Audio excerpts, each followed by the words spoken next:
Transformer copper coils చోరీకి పాల్పడిన ముగ్గురు కరుడుగట్టిన అంతర్ జిల్లా నేరస్తులను రాచకొండ పోలీసులు అరెస్ట్ చేశారు.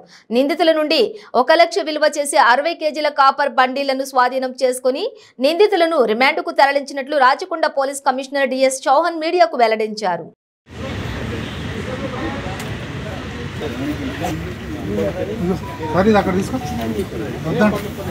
ఇన్స్పెక్టర్స్ కన్సర్న్ వాళ్ళు ఆల్మోస్ట్ దాంట్లో నెల వరకు వర్క్ చేసుకొని ఒక ఇంటర్ డిస్ట్రిక్ట్ గ్యాంగ్ని ముఠాని అరెస్ట్ చేయడం జరిగింది.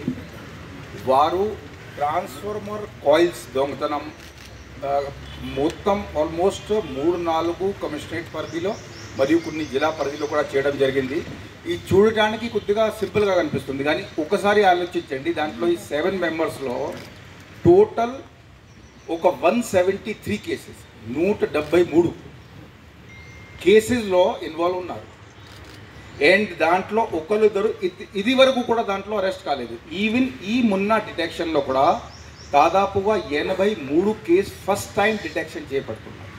సో అటువంటి గ్యాంగ్ పట్టుకొని మీరు ఆలోచించండి. ఒక గ్యాంగ్ 83 కేసెస్లో ఉండగా at one stroke CCS team and Bhuvanagiri police and other police put together వారు ఈ ముఠాని పట్టుకోవడం జరిగింది.